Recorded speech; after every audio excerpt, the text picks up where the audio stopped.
파묘 영화를 즐기는 10가지 방법. 인공지능과 함께하는 김 박사의 풍수 이야기. 파묘를 파묘하다. 파묘를 깊이 파헤쳐 보도록 하겠습니다. 구독, 좋아요 부탁드립니다. The World, 전쟁입니다. 파묘는 전쟁 영화입니다. 시간의 집, 사바 등을 거쳐온 장재현 감독의 파묘는 미국 거부박씨 가문의 기묘한 사건을 해결하기 위해 나선 무당 화림과 공길이 풍수사 상덕과 장의사 영근과 함께한 연기로 막을 엽니다. 파묘는 현재 우리의 이야기입니다. 영화의 가상적인 배경은 강원도 고성군 주광면 어느 산 정상에 있는 박씨 집안 묘소에서 시작됩니다. 그러나 파묘는 단순한 풍수 영화가 아닙니다. 현재 우리의 이야기입니다. 파묘는 독립전쟁 영화입니다. 파묘 장재현 감독은 최근 진행한 언론 인터뷰에서 외세에 당한 역사와 그 잔재가 굶어 지금도 영향을 미친다고 생각한다며 작품 속 항일 코드에 관련해 언급을 남겼습니다. 그는 그것을 파묘해버리고 싶은 마음이 있었다. 우리 과거의 아픈 상처와 두려움 같은 걸 뽑아버리고 싶었다고 덧붙였습니다. 파묘는 독립전쟁 영화입니다. 최민식이 맡은 대풍수사 김상덕 역은 실제 반민특위 위원장인 김상덕 이름입니다. 김고은이 맡은 여자 무당 이화림 역은 실제 한국애국단 3.1운동에 주역한 주역의 이름입니다. 유해진이 분장한 장의사 고영근 역은 독립협회 부회장 역으로서 민비를 시해한 주범을 일본까지 찾아가서 죽인 역사적인 인물입니다. 이도현이 분장한 남자 무당 공길 역은 독립운동가 건국훈장을 받으신 윤봉길 이름과 동일합니다. 꼬마 무당 박자애 김지한이 분장한 박자애는 단재 신채 선생의 부인 성함과 동일합니다. 고국사라는 절에 전 주지 스님 이름이 나오는데 원봉 스님입니다. 김원봉으로서 의열단장의 이름과 동일합니다. 그리고 기순회라는 이름이 나옵니다. 무라야마 지준, 일본의 음향사 풍수사 무라야마 준지라고 나오는데 이분은 일제시대에 한국의 풍수를 모두 섭렵한 다음에 악용한 대표적인 풍수사 악인입니다. 이렇게 여러 가지 특징적인 인물 의미를 가지고 있습니다. 파묘는 독립전쟁 영화입니다. 절 이름도 나라를 지키는 보국사이고 차량 번호를 보면 최민식이 0815, 김고은 이도현이 0301, 유해진 응구차가 1945 등 광복 3.1절과 긴밀하게 연결되어 있습니다. 파묘는 독립전쟁 영화입니다. 파묘에 던져진 500원짜리 동전, 최민식이 던진 500원짜리 동전은 이순신 장군이 새겨져 있습니다. 상징적인 의미를 가지고 있습니다.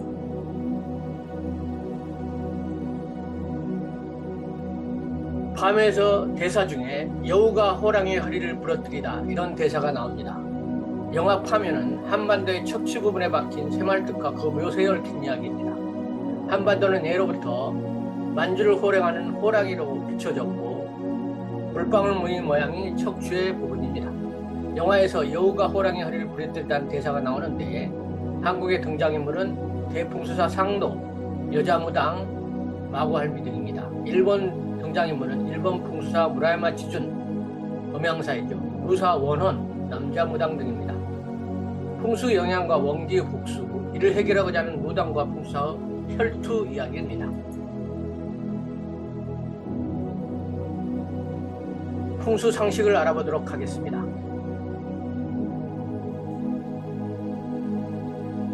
신고식이 있습니다. 죽은 자도 산자와 대화가 가능하다고 보고 파관이요, 파묘 하고 신고식부터 진행합니다. 영화는 산에 있는 묘를 파묘하는 것부터 시작됩니다. 파묘란 묘를 이장하거나 다른 목적으로 파헤치는 것을 얘기합니다. 그 결과 겁나 험한 게 나왔다는 김고은의 대사가 있습니다. 그 안에서 무엇이 나올까요? 궁금하면 영화로 확인하시기 바랍니다.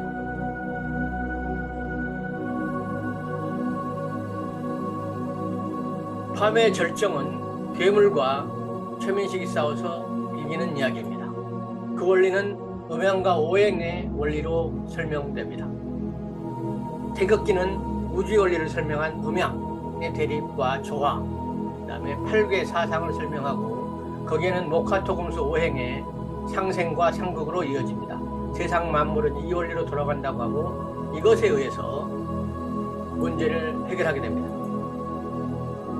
음양오행 상극 원리를 이용하여 금속 괴물을 나무로 물리치게 됩니다. 흙을 속에 오래 묻힌 토생금이 물에 묻혀진 수생목으로 의해서 제압당하게 됩니다. 궁금하시면 오행을 공부하고 영화를 보시기 바랍니다. 풍수원리 동기감흥이 나옵니다. 묘바람이다, 이렇게 김고은의 대사로 영화는 시작됩니다. 동기감흥의 나쁜 사례, 우리는 산소 탈났다, 이렇게 얘기하기도 하죠. 동기감흥에 대해서 좀 알아보겠습니다. 동기감흥의 고사를 한번 알아보겠습니다. 중국의 곽박이 지은 금낭경 또는 장서 기간편에 동산서북 영종동이라는 글귀가 있습니다.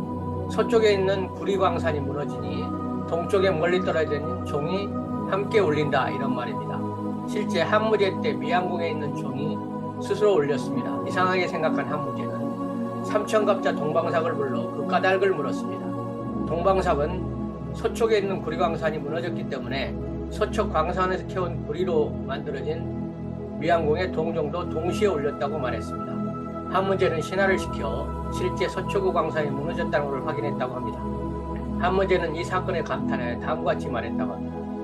이와 같이 미천한 물질도 서로 감흥을 일으키는데 만물의 영장인 사람은 조상과 후손 사이에 얼마나 많은 교감이 있겠느냐.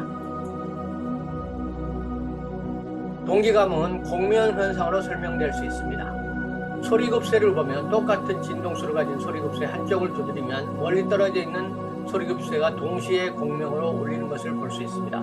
서로 파장으로 연결되어 있다고 볼 수 있습니다. 이런 현상으로 동기감흥이 설명될 수 있을 것 같습니다. 또 실제 사례로 공명에 의해서 타코마 다리가 무너지는 현상, 핸드폰을 무선 충전하는 현상, TV나 라디오나 핸드폰에 동영상이나 음악을 시청하기 위해서 주파수를 맞추는 현상은 서로 간의 에너지로 공명을 가지고 있기 때문에 가능한 것입니다. 8번째, 영화에 등장하는 풍수의 여러 가지 도구들이 있습니다. 대표적으로 최민식이 묘수를 파고 밑에서 측정했던 나침판, 그 다음에 그 산이 어떤 형국인가를 표시하고 명당인지 아닌지를 표시하는 산도, 산의 그림도죠. 그 다음에 장례 때 사용하는 수의 등 다양한 것들이 등장을 하게 됩니다.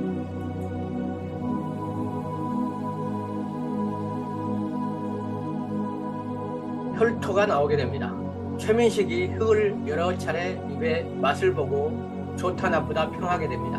혈토란 좋은 흙을 말하며 흙에도 좋고 나쁜 토질이 있다고 합니다. 색깔, 촉감, 미각 등 오감으로 판단을 하게 됩니다. 최민식이 마지막 대사 악지 중에 악지란 말이다, 이렇게 말하면서 도망가는 모습이 나옵니다. 난화가 있습니다. 난화, 따뜻한 땅이 좋다고 말합니다. 장의사가 한기가 엄청나네 하고 춥다는 것을 상징적으로 땅이 나쁘다는 것을 말하고 있습니다. 이걸 난화라고 합니다. 최민식이 마지막쯤에 아파트 감독관을 보면서 남향이라고 꼭 좋은 곳은 아니라고 했잖아, 왜 이렇게 아파트를 남향으로 잡았어요 하고 책망하듯 말합니다. 풍수에서는 이런 향을 향법이라고 얘기합니다.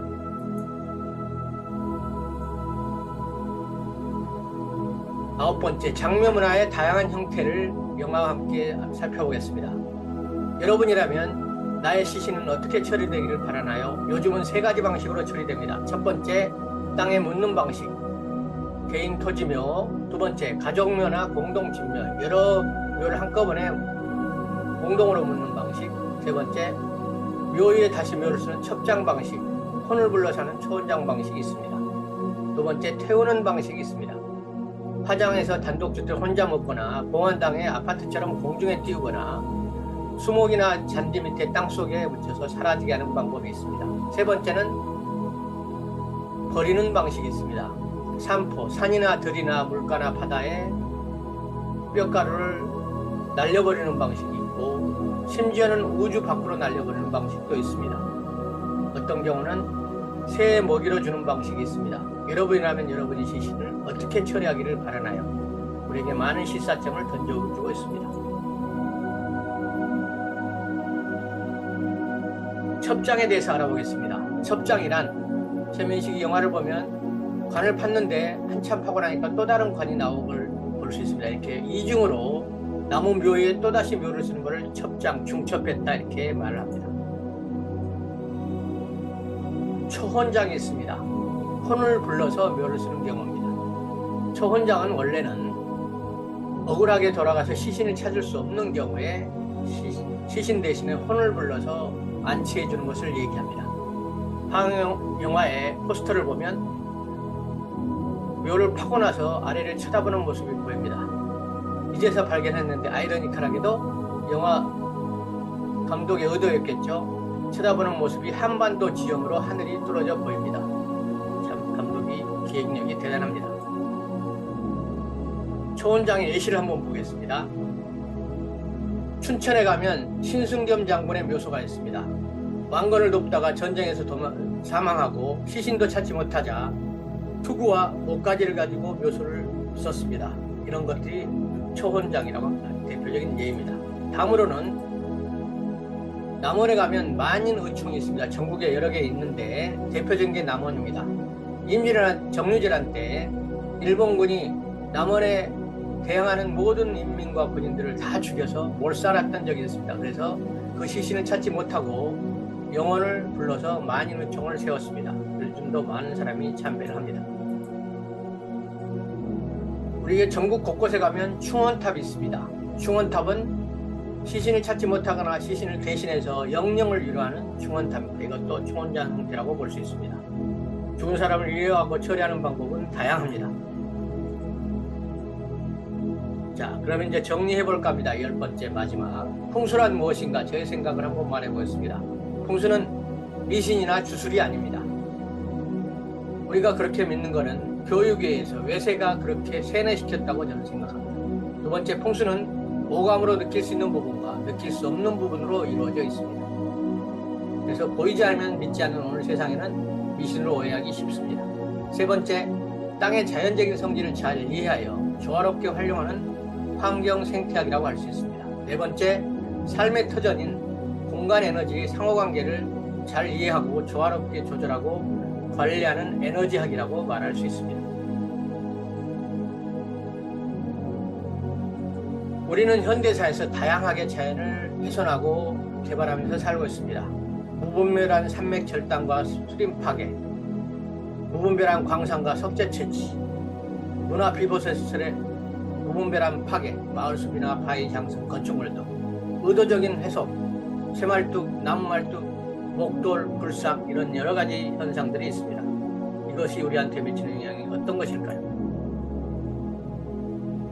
예를 한번 살펴보겠습니다. 남원 운봉에 가면 노치마을에 최근에 일제시대 때 설치했다는 목돌이 발견됩니다.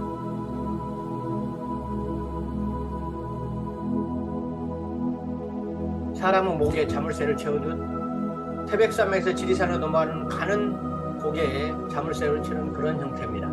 두 번째, 유달산에 가면 새말뚝을 뽑았다는 표지판이 있습니다. 산의 답사를 다니다 보면 묘소에 누군가 나무말뚝이나 새말뚝을 박아놓은 것들을 발견할 수 있습니다. 주로 정치, 경제적인 목적으로 많이 이런 것들이 행해지는 것 같습니다. 이렇게 하는 목적은 여러 가지가 있습니다. 첫 번째는 그 상대방으로 하여금 심리적인 패배의식을 심어주는 심리적인 효과가 있습니다. 두 번째는 될지 안 될지 모르지만 물리적인 피해를 가한다는 목적도 있을 수 있습니다. 새말뚝의 정령은 아직까지도 우리한테 내려오고 있습니다. 일제강점기 식민지 조선에서 큰 인문이 나온 것을 막기에 일제가 명산에 새말뚝을 받았다는 얘기가 있습니다.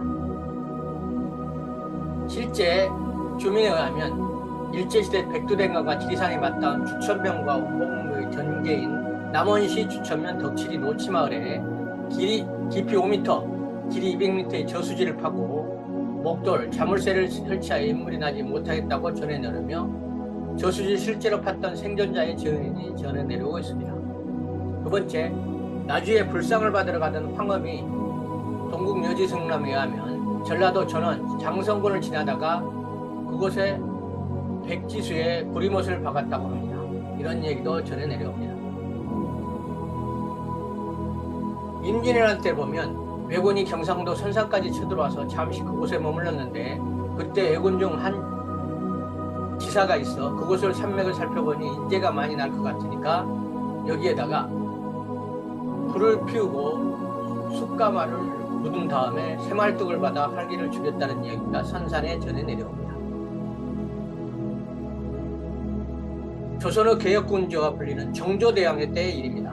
1797년 정조 임금이 우의정 이병모와 나눈 대화입니다. 요즘 인재가 점점 옛날만 못해지고 있어. 명나라 초의 도사 서사오가 우리나라에 와서 산천을 구경했는데 함경남도 현덕산에 이르러 천자호 기운이 있다고 5개의 새말뚝을 박아놓고 떠났으니 북쪽 인재가 없는 것은 여기부터 비롯된 것이라는 이야기가 기록되어 있습니다. 이처럼 새말뚝은 오늘날만의 얘기가 아닙니다.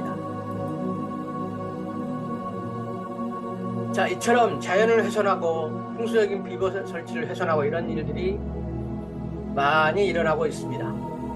자, 이렇게 자연을 훼손하면 지구의 자정 능력도 한계가 있을 수 있습니다. 땅과 대기는 인체와 같이 살아있고 자생 능력과 자정 능력을 가지고 있습니다. 그러므로 훼손해도 세월이 지나면 치유되고 오염시켜도 세월이 지나면 정화됩니다. 그러나 그 정도가 심하면 사람처럼 병들어 회복이 불가능하게 됩니다. 이때부터 자연재해 형태로 우리에게 역습이 몰려옵니다. 오늘날 과학 만능의 시대에는 상생정신보다는 상극정신이 앞서고 공동이익보다는 개인이익이 우선시 되고 있습니다. 반성과 변화가 절실히 필요한 때입니다. 풍수사상은 이에 대한 대안이 될 수 있다고 생각합니다. 궁금하시면 인터넷에 떠도는 예고편을 보시고 더 궁금하시면 제 이야기를 생각하면서 영화에서 일일이 하나씩 확인하시면 재미가 더할 것 같습니다. 도움이 되셨다면 구독, 좋아요 부탁드립니다. 인공지능과 함께하는 김박사의 풍수 이야기, 파멸을 즐기는 10가지 방법을 설명드렸습니다. 감사합니다.